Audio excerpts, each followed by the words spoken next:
Olá, meus irmãos e irmãs de Ideia Espírita, vocês que nos acompanham aqui na Web Rádio Estação da Luz Natal, nosso muito obrigado e um beijo pela sua companhia. A nossa página Estação da Luz Espírita não tem fins lucrativos. O objetivo é a divulgação da doutrina espírita. É por isso que reunimos aqui esse acervo de matérias espíritas, livros da codificação, obras suplementares, entrevistas, palestras, entre outros trabalhos. Tudo isso com o objetivo de chegar até você através dos programas das Web Rádio Cristo Consolador de São Paulo e Web Rádio Estação da Luz de Natal, para atender suas necessidades de estudo, pesquisa e lazer. Tudo isso, como dissemos, sem fins lucrativos. Convidamos você agora para nos acompanhar em mais essa atração.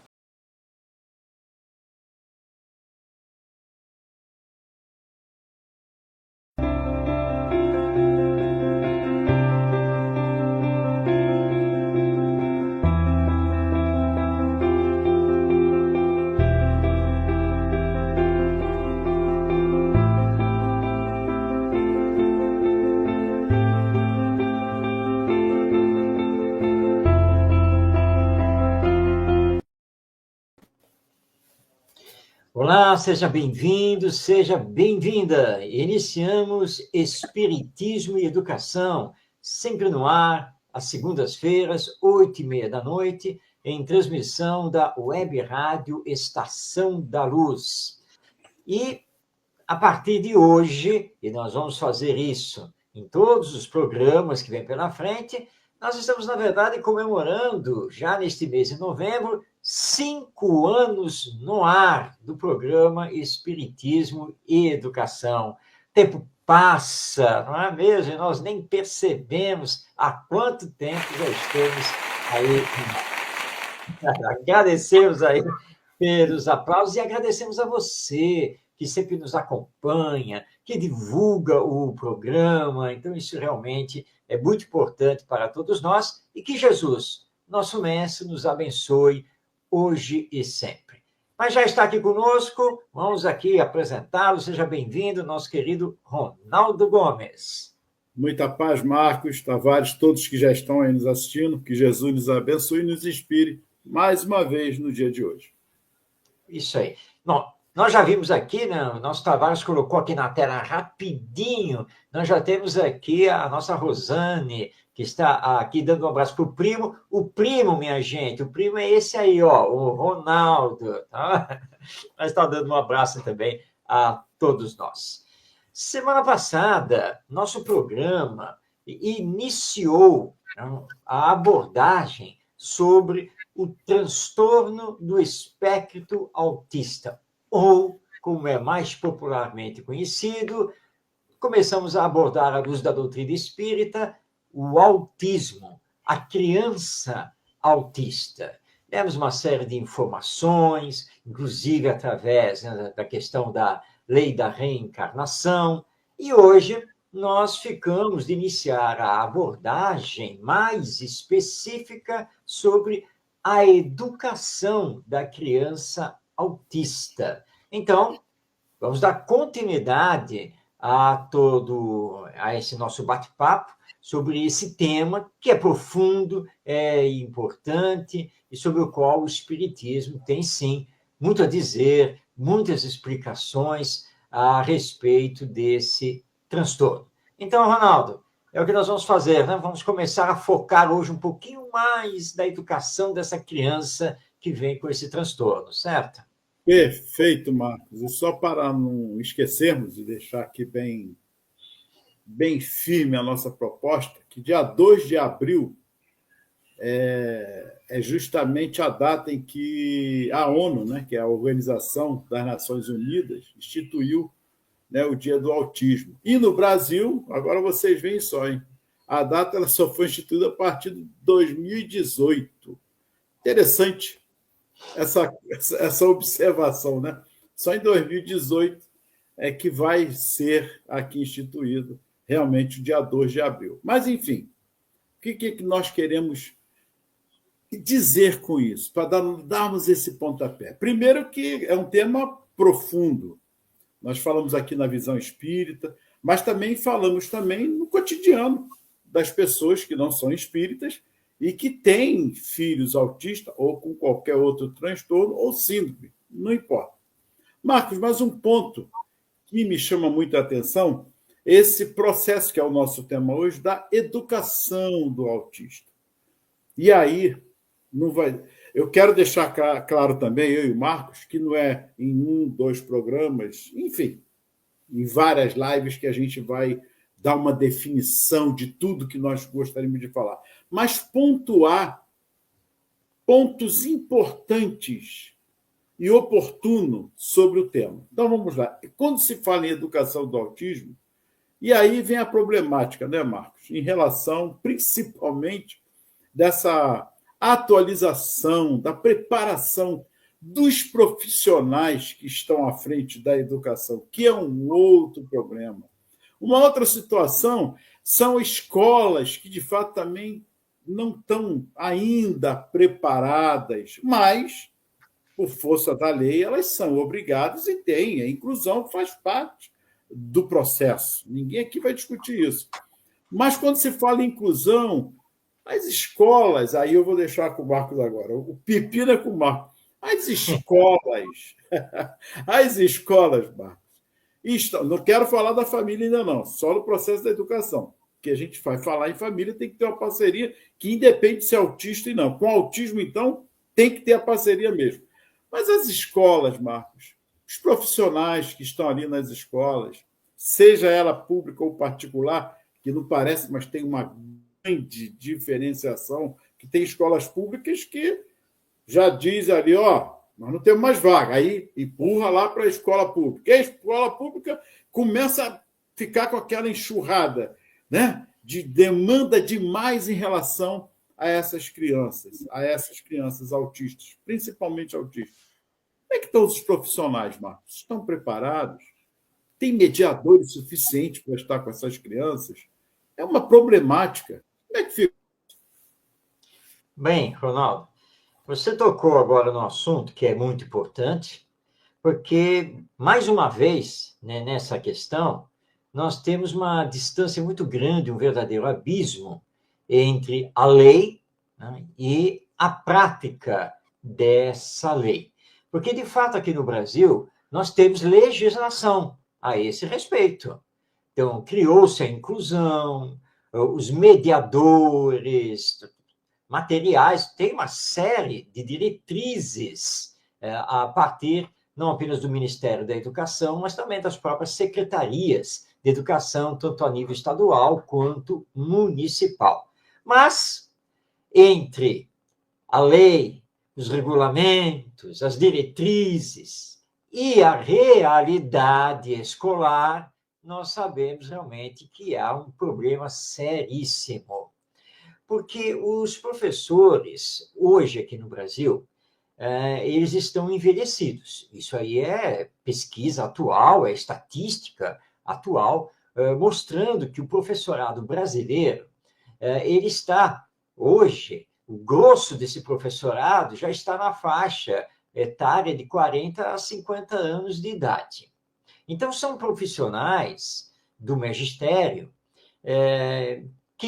que quando fizeram o magistério, quando fizeram a faculdade de pedagogia, não foram preparados para trabalhar a inclusão. Então, eles ficaram dependentes das secretarias de educação promoverem cursos, treinamentos, palestras e assim por diante. Claro que isso foi feito, sem dúvida, mas não tanto a contento, e com uma variação enorme, dependendo, né, de secretaria para secretaria. Então, temos aí um universo enorme de diferenças na preparação dos professores. E o que nós temos visto é o seguinte, que a inclusão, por força de lei, ela acabou sendo forçada, ou seja, a escola pública tem que promover a inclusão. Está na lei, não interessa. Então, a Secretaria de Educação tem que contratar mediadores. Mediadores são especialistas em trabalhar com esses transtornos, que no nosso caso aqui estamos falando do autismo. Mas nós temos visto reportagens e pesquisas mostrando que temos falta de mediadores. Essa que é a verdade. E às vezes nós temos um mediador, né, e ele tem que lidar com 5, 6 crianças com os mais diversos transtornos, o que já fere a legislação, porque não poderia acontecer isso. E sabemos de muitas escolas em que os professores que estão fazendo esse papel, embora eles não tenham a devida preparação. E, Ronaldo, é aquela história. Vamos imaginar aqui a escola. E você está lá com a professora, tá ela lá, primeiro segmento do ensino fundamental. E ela tem uma turma, né, que tem ali 30 alunos, 35. Né? E entre esses alunos ela tem 2, 3, 4 chamados especiais. Autismo, síndrome de Down, etc. Estão ali. E ela não tem nenhuma auxiliar, não tem ninguém. A direção da escola avisa, secretaria não mandou mediador. Não tem aí. Não tem jeito para trabalhar. Mas ela precisa trabalhar, porque é inclusão. E a inclusão é muito bem-vinda, porque a criança autista, ela não deve ser segregada. Ela também precisa receber a socialização até onde é possível.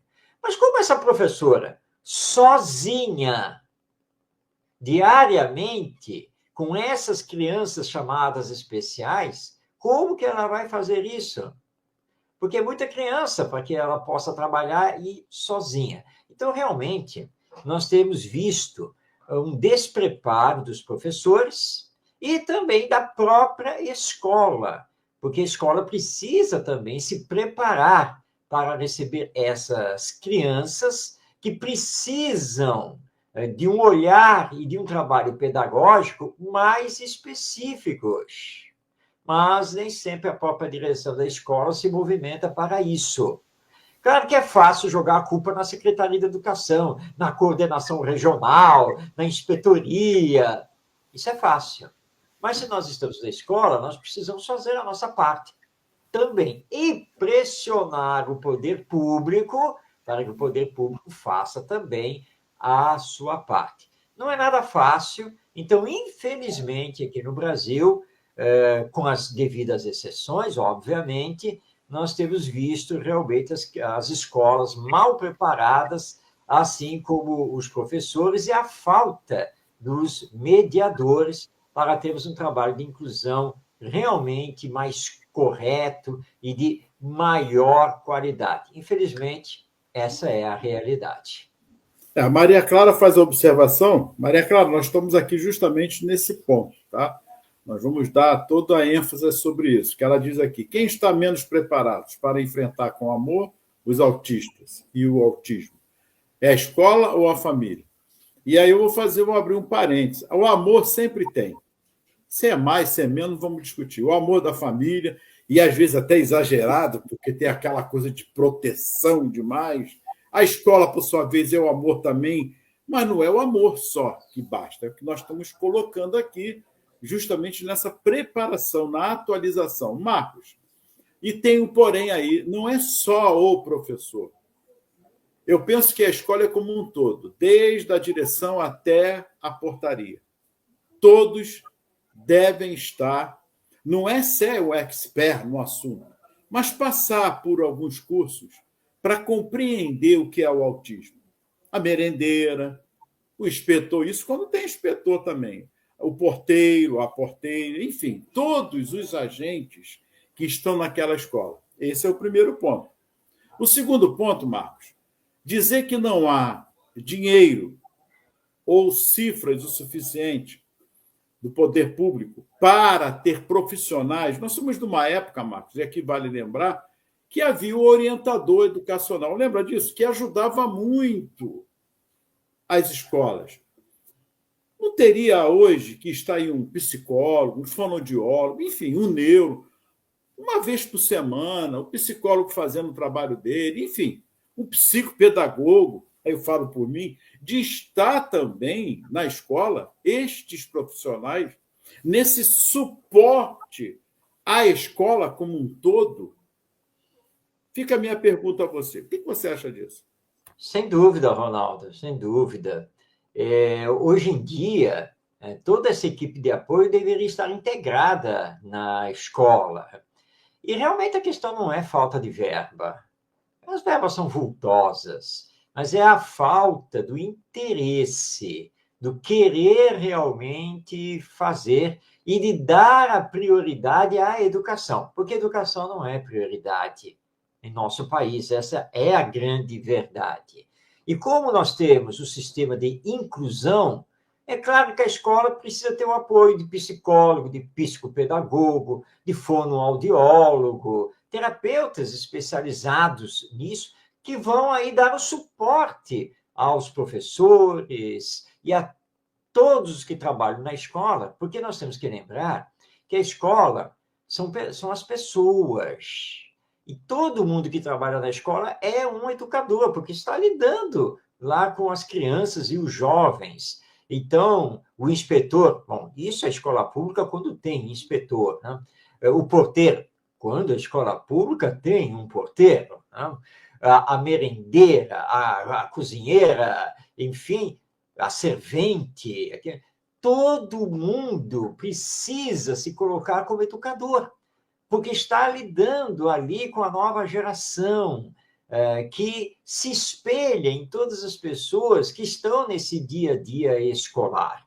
Então, esse é um ponto muito importante, colocar-se aquele que trabalha na escola como um educador. Bem, não tem o apoio desses especialistas todos, e de fato não tem, tá? Com raras exceções. Você fez uma colocação muito boa, mas o que impede que essas pessoas que estão trabalhando na escola estudem por conta própria, assistam vídeos no YouTube, leiam sobre o autismo, sobre a síndrome de Down e assim por diante, né, para poder realmente trabalhar melhor. E eu vou lembrar aqui o nosso querido amigo, o professor José Pacheco, que é um revolucionário aí da educação, e ele conta que justamente uma vez, na reunião de professores na escola, uma professora levantou uma questão que não era só dela, mas de vários ali na escola.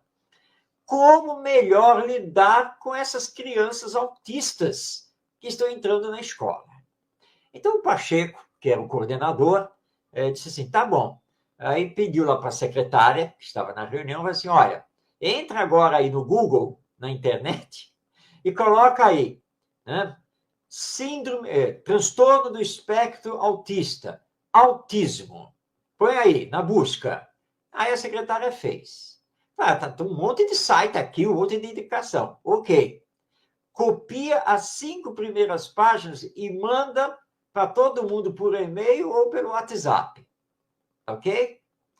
Vou fazer isso agora. Tá. Aí ele fala assim, bom, agora é o seguinte, minha gente. Todos nós temos 15 dias para ver esses links todos aí do Google, tá? Então, ler, assistir os vídeos, ver as indicações bibliográficas que existem disso aí tudo. Então, daqui a 15 dias, nós vamos voltar para discutir esse assunto. Muito bem. O que mais nós vamos fazer? O que é que tem aí na pauta? E aí uma estagiária que estava acompanhando a reunião, o cutucou e disse, mas professor, como assim? Só daqui a 15 dias? E ele falou, claro. Por quê? Está aí o nosso José Pacheco, né? Querido José Pacheco. O que acontece? Acontece o seguinte, neste exato momento, ninguém sabe nada. Então, é preciso ler, é preciso estudar. Daqui a 15 dias, com esse compromisso de estudar, aí nós poderemos discutir o assunto. Então, olha que estratégia magnífica, né, de você, então, a própria escola, com o seu corpo docente, sair atrás de uma preparação. Então, aqueles que estão trabalhando na escola, aqueles que são educadores, precisam fazer isso. Isso é da máxima importância. Porque se a Secretaria de Educação, se o poder público, né, a autoridade pública, não dá os caminhos, nós, que somos educadores, vamos abrir os caminhos. porque nós estamos na escola e estamos com essas crianças com o espectro autista. Então, nós não podemos simplesmente ficar jogando a peteca para o outro lado. O que eu posso fazer se a Secretaria da Educação não me dá as condições para isso? Então, vamos tentar fazer dentro, claro, obviamente, daquilo que nós podemos realizar. Então, é muito importante isso, porque senão a inclusão vai ser uma farsa, né? Vai dizer que a escola é inclusiva, mas, na verdade, está excluindo por falta de preparo dos seus próprios educadores. E aí, né, Ronaldo? Aí vai entrar também a questão família. Você falou aí da superproteção, desse amor. É tema que nós vamos abordar aqui também daqui a pouco. Não sei se daqui a pouco ou para o próximo programa, porque olha só, foi como eu disse antes, o assunto é muito oportuno e não é em 2, 3, 10 programas, a gente vai pontuar alguns assuntos importantes, até por conta das perguntas também. Maria Clara faz outra observação, e o Sandro também, muita paz e saúde. E a Rosane nos parabeniza também pelo programa. Olha só, a Maria Clara coloca: qual para vocês, que método e conceitos devem ser usados para a educação mais correta para com o autismo? Qual abrange essa solução? Eu vou dar um pontapé aqui, depois vamos para o Sandro. Olha só, Maria Clara, eu costumo dizer, e vou falar como profissional, a educação é igual para todos, não tem diferença. Educação é educação, ok? Se você está incluindo essa criança, ela vai ter que ser educada igual aos outros. Primeiro começa por aí, porque se nós começarmos a separar eles, é uma coisa chata isso. Até por conta mesmo de ações educativas que o professor na sala de aula tem que ter. Não há diferença. Começa por aí. Estou falando por experiência. Os pais que chegam, às vezes, na escola e o professor está sendo um pouco enérgico com aquela criança, ele fica assim, a criança respeita. Não, tio, tá? Aí não quer ir mais para casa, porque o professor dá o carinho, dá o amor, como você disse, mas também dá a energia, como dá a educação. É hora de ir para a merenda? Não, não é hora de ir para a merenda. Espera. Não, que eu quero comer, porque em casa faz toda a vontade. Aí, olha como é que a família, nesse ponto, tem que estar junto com essa parceria. Onde está escrito que educação é diferente para a educação especial? Estratégicas, sim. Não vamos. Estratégicas, pedagógicas, é uma coisa. Os conteúdos são os mesmos. Não vai mudar. Só que você vai adequar pedagogicamente para ele, para o síndrome de Down, para quem tem problema neurológico também, e quem tem microcefalia, cada um no seu quadrado. Mas o conteúdo é o mesmo. Você vai adequando as possibilidades para cada um. Aí é um outro fator. Eu estou falando que não vai ser no programa só. Pedagogicamente, são outros assuntos. Mas a educação e a inclusão. Então ele quer se jogar no chão. Deixa ele se jogar no chão. Você vai o quê? Por isso que esse professor, todos na escola, precisam estar imbuídos de uma atualização, de cursos para mostrar essa problemática que tem. Eu trabalhei numa escola que tinha vários autistas. Eu já dei um exemplo aqui. Vou dar um outro. Barulho, né? Tem autista que barulho para ele é um transtorno, ele não gosta. Vai ficar onde na escola? Na hora do recreio, então é um barulho, porque a criança falando, é um brincando, é o outro querendo não sei o que e tal, e ele querendo correr. A mediadora nesse dia não veio. Quem foi? Foi eu. E todo mundo correndo atrás dele, falando: não corre não, calma. Eu falei: não vou citar nomes, mas vamos lá. Fulano, o que está vendo? Ele parado assim, vem cá. Aí abracei ele, sentamos, ele foi sentando, devagarzinho fui levando ele para um outro lugar, menos, que ele estava na quadra. O quadro não tem como. Num lugar menos intenso de barulho. E aí você vai o quê? Adequando. Mas eu vou tirar ele do recreio? Não é inclusão? Eu vou gritar agora com os outros alunos que não pode fazer barulho, porque eu não tenho recreio, um falatório, o outro e tal. Mas o outro quer correr, não tem nada. Esse aluno é o normal. O normal. Quer correr? Não pode correr. Ele não pode correr, o outro também não pode correr. mas o tratamento é igual para todos, indiferente dele ser especial ou não. Agora, adequar pedagogicamente até esse trato com ele de uma maneira muito maior. Isso é óbvio. O que não pode haver é achar que ele é um especial, que ele pode fazer tudo. E o que mais observamos, às vezes, na escola, e aí vem a família, é a mesma situação.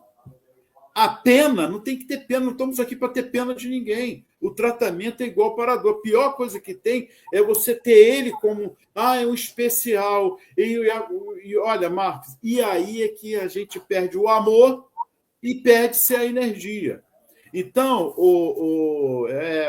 Maria Clara, o método ele vai se adquirindo também. Existe um planejamento a ser cumprido, existe a adequação pedagógica que você também vai cumprir, e o que você falou, métodos e conceitos, cada escola vai criar dentro de um planejamento que já insere. E, olha, aí eu vou citar aqui alguns. Recursos visuais, né? A comunicação que precisa ser com ele, uma comunicação alternativa, porque ele também vai precisar disso, ele e tantos outros. O apoio sensorial, são vários aspectos. A escola está se preparando para isso, com esses recursos todos. O foco na hiperatividade que ele tem também, que o autista tem hiperatividade também. Então, Marcos, foi o que eu disse. Não é no programa que nós vamos aqui pontuar tudo, mas pontuando alguns assuntos oportunos para que nós possamos compreender. Me perdoe se eu estou sendo muito repetitivo às vezes, mas é por aí. Então, esses suportes de interação... e tem ainda o suporte de interação social, Marcos, que o autista ele precisa disso também. Quando eu fui lá e abracei, que ele já me conhecia, ele foi, aceitou, abracei, fui saindo. Nesse dia, a mãe estava chegando, ela ficou assim, parada, caramba. Você está entendendo? Porque é um diferencial. Com você, Marcos, eu acho que eu falei muito. Não, falou muito não, Ronaldo, que isso. Mas realmente é isso. Educação é educação. Tá? Agora, você fazer as adequações pedagógicas já é outra situação. E no trato com a criança autista, você colocou muito bem, nós não podemos olhar essa criança, coitado, ele é especial, né? Porque esse coitado é ter pena. E aí você vai ter a tendência de isolar, de fazer uma superproteção, etc. E, aliás, isso está sendo um problema muito sério em relação aos pais, à família. Muitos pais não querem aceitar o diagnóstico, né? Porque seria... Eu tenho um filho, né, especial com transtorno, né? Mas, gente, nós somos espíritas e nós sabemos que o acaso não existe. Tudo está de conformidade com a lei divina, que é perfeita tanto quanto o seu Criador. E através, então, da lei da reencarnação, é que nós entendemos esses transtornos, essas síndromes, toda essa problemática hoje classificada aí como uma criança com necessidades especiais. Porque sem a reencarnação, realmente, nós não temos como explicar. Ora, então, é um espírito. Sim, é um espírito reencarnado. Eu sou um espírito reencarnado. Ronaldo é um espírito reencarnado. Todos nós somos. E todos trazemos conosco, tá, problemáticas ligadas a existências passadas. O autismo tem também essa ligação reencarnatória. Mas se ele está aqui, esse espírito, é para ser amado, é para ser orientado, cuidado. Ele não suporta que uma pessoa chegue junto dele. Ele adora sair correndo e ficar gritando, etc. Alguns, inclusive, são até violentos. Então, mas ele é especial. Então tem que deixar, né? Porque, coitado, não tem que deixar. Todo espírito que reencarna, ele reencarna para se educar, para ser educado. Sim, o trabalho é, pedagogicamente falando, diferenciado, né, a partir de um certo ponto com ele, sim, mas a inclusão ela foi criada para facilitar a socialização. E o autista tem um problema seríssimo com a convivência com os outros, com essa socialização. Então, a família precisa entender isso, não colocar essa criança dentro de uma redoma de vidro, numa superproteção, e precisa se aliar com a escola, lá com os professores, para que o trabalho realmente surta efeito. E, obviamente, que cada caso é um caso, não existe aí a famosa receita de bolo. Ah, tem que fazer assim. Depende. Por isso que, gente, vamos lá, é transtorno do espectro autista. Você tem um espectro, né? Vai do mais suave ao mais grave, do mais leve ao mais profundo.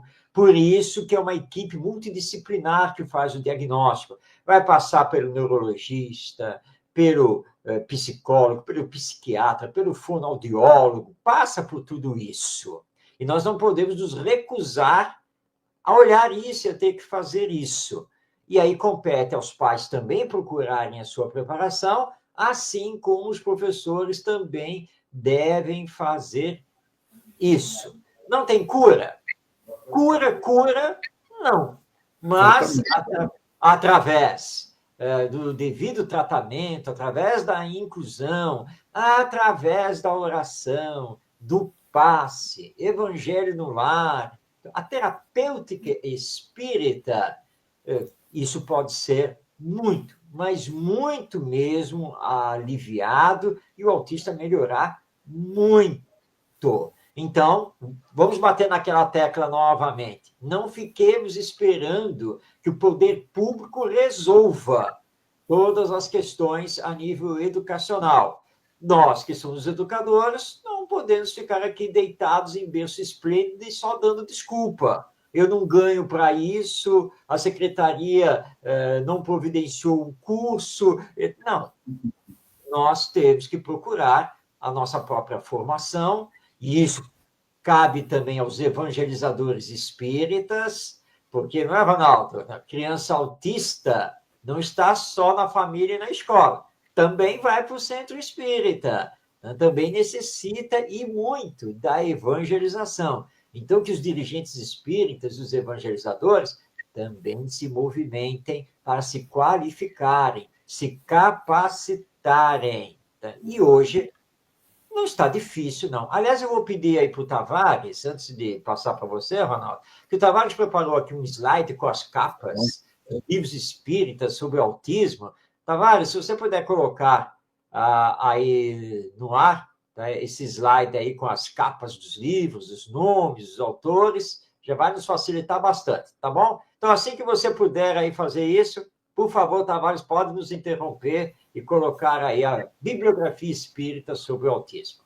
Vamos lá, Ronaldo. Vamos ver. Algumas perguntas, o Santos já colocou. Ele coloca aqui também. A inclusão social é uma grande alavanca para o desenvolvimento do ser. Como é bom se sentir abraçado por todos, mesmo sabendo das minhas limitações. Isto é tão libertador, sentir livre na consciência. E é verdade. E isso é pura verdade.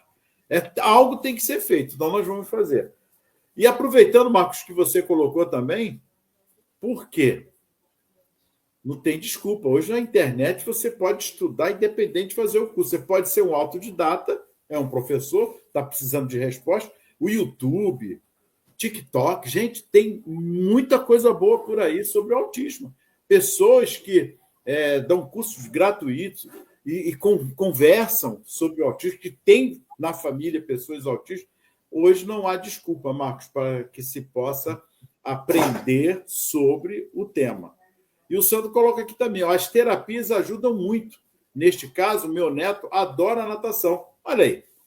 Olha o que nós estamos falando. E aí a família tem que estar... Aí, o que ele coloca aí, a inclusão social é uma grande alavanca. E é verdade. Então, olha, a natação, esportes, o foco. Quando fala assim, foco, do superfoco, é o que ele vai gostar de fazer, o que ele gosta de fazer. É ali que você tem que... Uma professora, uma vez, colocou para nós, na minha formação de especial, Marcos, eu nunca esqueço disso. Ela é de uma época que as crianças não havia inclusão. Tinha cada um no seu quadrado e tinha que ficar lá. Hoje ainda tem. Aqui no Rio nós temos alguns institutos que, com mais severidade, elas têm esse aspecto para depois irem para a inclusão. Tem escolas também para isso. Mas vamos lá. E ela me falou que esse aluno era autista. É o tempo todo no canto da parede e ela tinha que dar aula. E dava aula. Mas aquilo preocupava a ela muito. Isso na década de 60, ela contando. E ela disse assim, bom, o que eu fiz? Eu peguei e tinha que tomar cuidado com canetas, essas coisas, porque era complicado. Aí deixou uma borracha do lado dele, ele começou, na borracha, a ficar raspando a parede.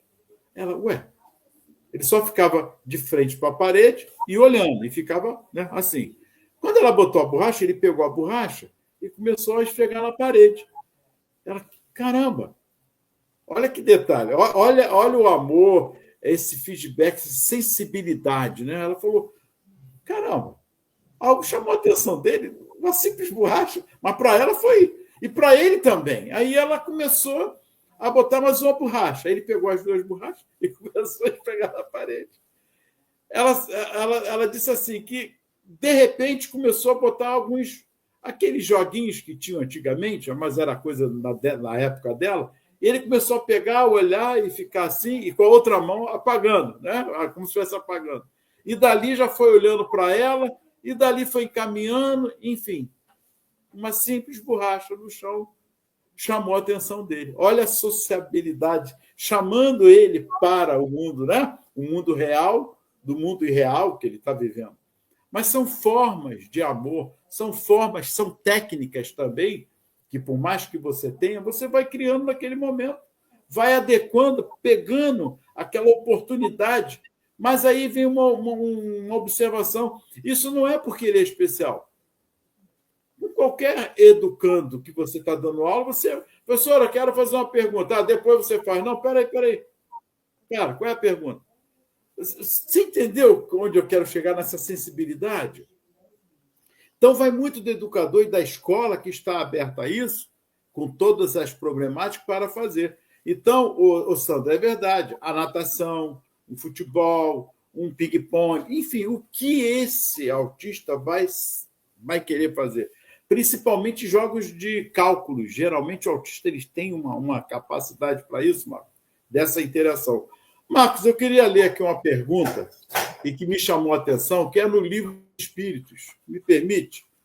Claro. Que é do idiotismo e loucura. Uhum. E Kardec ali é muito feliz. Idiotismo, gente, nós estamos falando de 1857. Essa era a palavra que se usava para as deficiências de época. Enfim, idiotismo, o Marco vai falar sobre isso. Mas são várias perguntas, e realmente a gente é no capítulo 7, né, do Retorno à Vida Corporal. Aí ele diz assim, na 371, a opinião de que os cretinos e os idiotas teriam uma alma de natureza inferior tem fundamento? Olha a resposta dos espíritos. Não. Eles têm uma alma humana, frequentemente mais inteligente do que pensais, e que sofre com a insuficiência dos meios de que dispõe para se comunicar, como o mudo sofre por não poder falar. Olha aí, Marcos, que interessante. Eu não vou ler a outra, porque é para a gente compreender. Então, eles são inteligentes, e nós já falamos no programa anterior, mas moralmente pecaram muito, usando mal essa inteligência. Vou deixar com você, Marcos. É aí que o Espiritismo entra, né, Ronaldo, para dar as explicações que os nossos cientistas não conseguem, porque eles estão olhando apenas o corpo, estão avaliando apenas questões neurológicas ou hereditárias, genéticas, mas acontece que nós não somos o corpo, nós somos o espírito.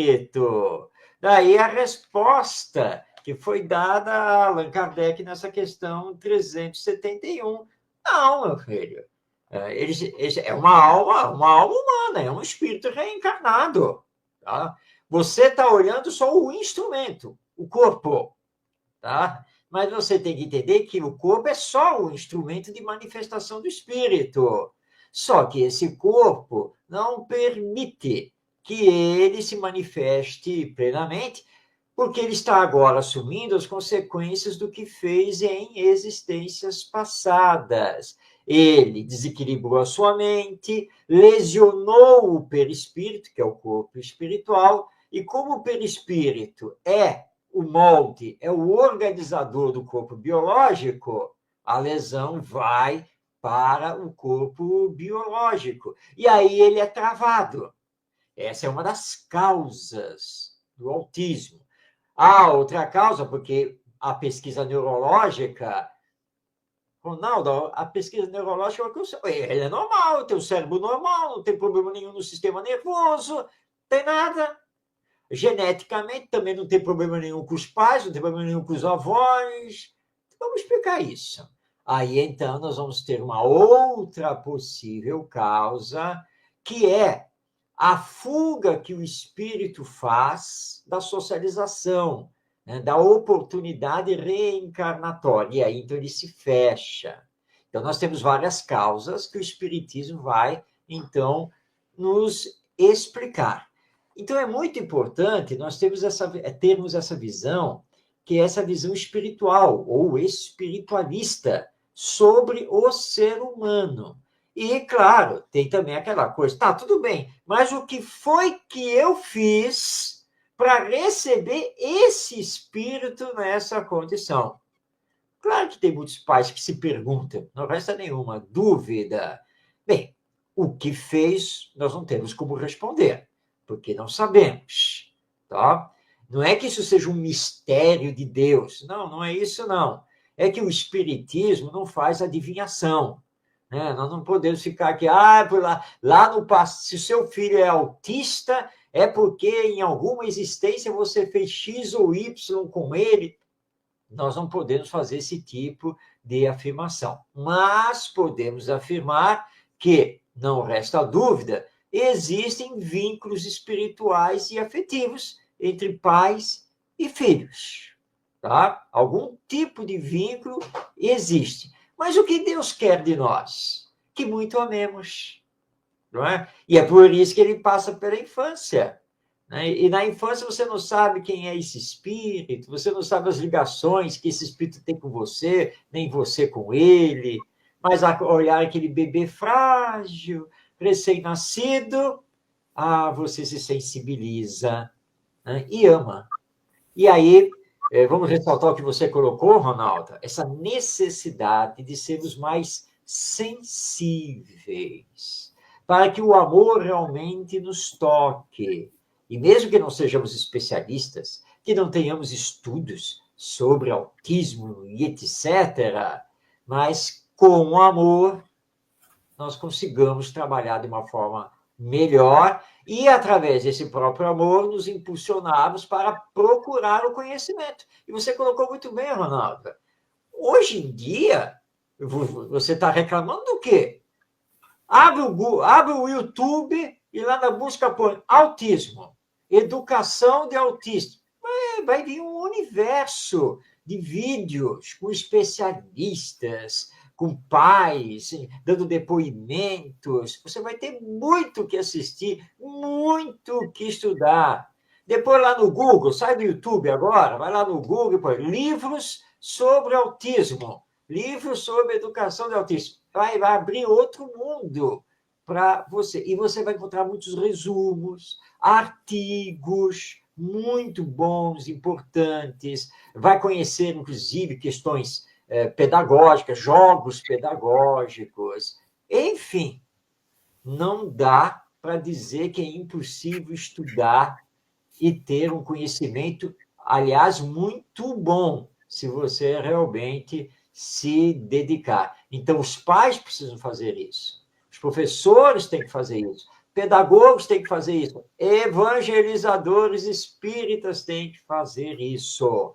Vamos estudar para conhecer e, conhecendo, trabalharmos melhor essa inclusão da criança com espectro autista, porque você colocou bem, Ronaldo, é um espírito reencarnado, é um ser humano e que não tem que ser tratado especialmente. Óbvio que, se esse espectro autista ele for muito profundo, ele possui necessidades especiais, que necessidades essas que devem ser também trabalhadas numa instituição especializada, mas sem pensarmos aqui, como se fazia antigamente, em internação. Porque na época de Kardec, né, os chamados idiotas e loucos eram segregados da sociedade.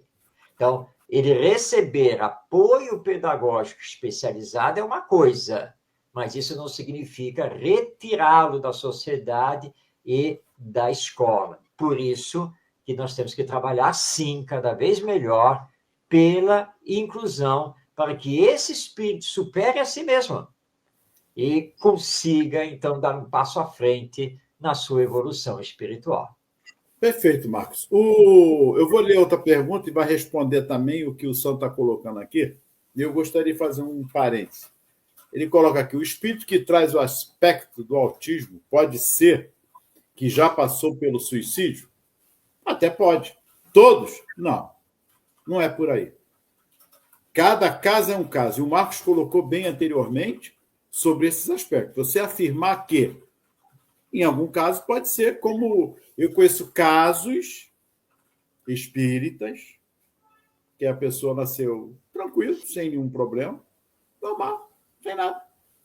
No decorrer do tempo, por derivado do suicídio em uma encarnação, que não foi a passada recente, mas em uma das encarnações, ele precisava reparar algo desse problema cometido com suicídio em uma das suas existências.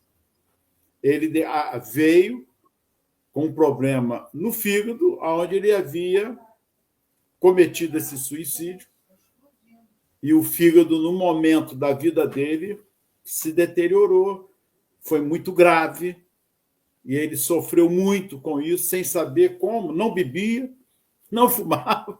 Olha que interessante, era regrado até na alimentação. Então, o cuidado que a gente tem que ter é o seguinte: você fez uma pergunta belíssima, oportuna. O espírito que traz o aspecto do autismo pode-se dizer que já passou pelo suicídio? Sim. Todos? Não. Aí é complicado, não é por aí. Em espiritismo, não é por aí.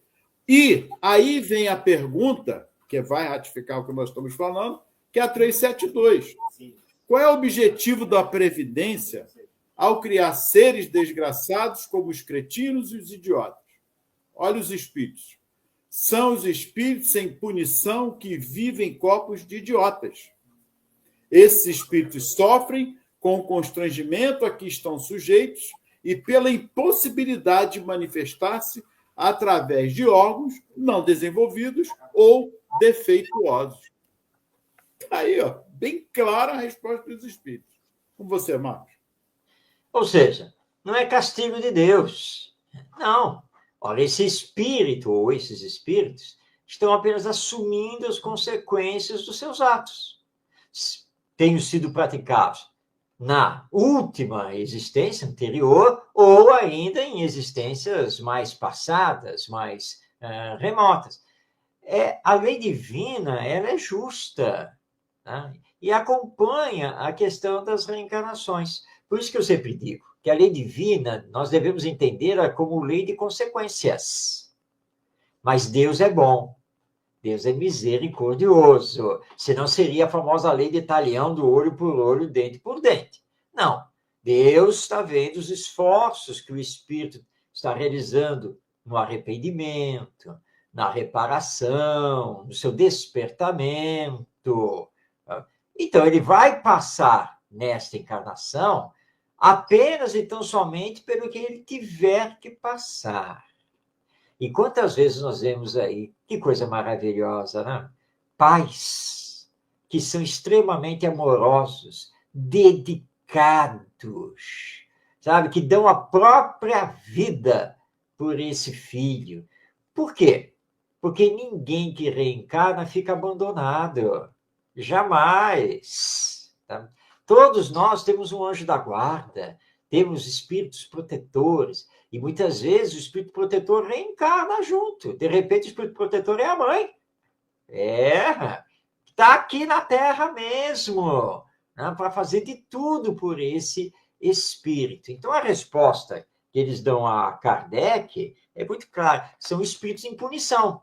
Mas não é que Deus castigue, é punição porque a lei divina está na consciência e ele já não pode mais fugir pelo que ele tenha feito ali no passado, e aí ele vem com o transtorno do autismo.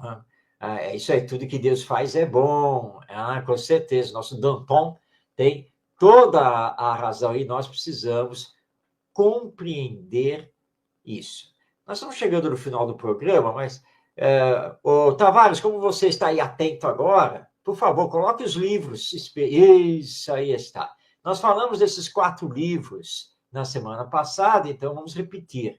Então, vocês estão vendo aí as capas dos livros, né? Autismo, uma leitura espiritual, do Hermínio Corrêa de Miranda, A Evangelização de Portas Abertas para o Autismo, da Lúcia Moisés, Autismo e Espiritismo, do Gustavo Henrique de Lucena, e O Autismo em Minha Vida, da Rejane Gonzaga. Então, são 4 indicações bibliográficas espíritas que estamos indicando, então, a você que está aí nos acompanhando. Diga, Tavares. Ô, meu amigo, boa noite. Aí, como diz aqui no Nordeste, deixa eu puxar a sardinha para o meu saco, ou pelo menos para o Nordeste, né? Deram essa dica de livros, eu fui dar uma estudada e depois eu percebi que o Gustavo Henrique de Lucena é daqui do Rio Grande do Norte, é um evangelizador infantil há mais de 20 anos, tá entendendo? E tic-teco meio brigando, eu não percebi logo de momento, né? Quando eles pararam de brigar, diga ao Gustavão, né? Que tem uma larga experiência com a evangelização infantil e com a arte envolvendo também essa questão. Então, só um adendo aqui, que o Gustavo é aqui da terrinha, né? Tá certo, é isso aí mesmo. Então, está aí a bibliografia para que todos possam aí fazer as suas leituras, estudar, compreender melhor o autismo na visão espírita. E que possamos ficar atentos. Aqui vai uma observação. Não duvidem da proteção de Deus, nem da espiritualidade. O dia a dia nos faz ficarmos um tanto quanto adormecidos perante as problemáticas que enfrentamos. Mas se ficarmos atentos, a espiritualidade está sempre ali intuindo-nos em como resolver ou agir, às vezes, naquele momento em que você está sozinho, com um filho que é autista, com microcefalia, com síndrome de Down, enfim. Os problemas só mudam de endereço, Marcos. Só muda de endereço. Mas tenha confiança. No momento da dificuldade, calma, faça uma prece. Como é que dá o nome da evangelioterapia? É a melhor coisa. Não tenhamos dúvida disso. Tendo conhecimento ou não sobre o assunto, o amor e o evangelho de Jesus, com certeza a espiritualidade vai estar agindo. Sandro está aqui dizendo mais de 15 filmes também sobre o tema. Tem. No próximo programa nós vamos colocar isso aí. Aí, trabalho de casa, dever de casa, Tavares, pesquisar sobre filmes que falam sobre o assunto e vamos trazer no próximo programa. E ele está dizendo aqui: obrigado, queridos, que aula maravilhosa. Nós é que agradecemos a todos vocês pelo carinho, pela atenção, Marcos, Tavares, e que Jesus nos inspire sempre. Muita paz e que Jesus nos abençoe. Um grande abraço a você, Ronaldo. Um grande abraço a todos que estão conosco, aos que vão ainda assistir este vídeo, que vai ficar depois no YouTube, e que possamos, então, nos encontrar na próxima edição, semana que vem. Lembrando que Espiritismo e Educação vai ao ar toda segunda-feira, às 8h30 da noite, pela Web Rádio Estação da Luz, e você depois no YouTube, no canal da Estação da Luz e no canal Orientação Espírita, você pode também assistir o nosso programa.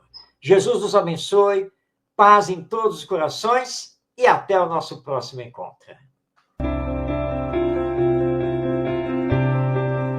Chegamos ao final do nosso programa. Muito obrigado por ter nos acompanhado nesse trabalho e aguardo você na próxima atração.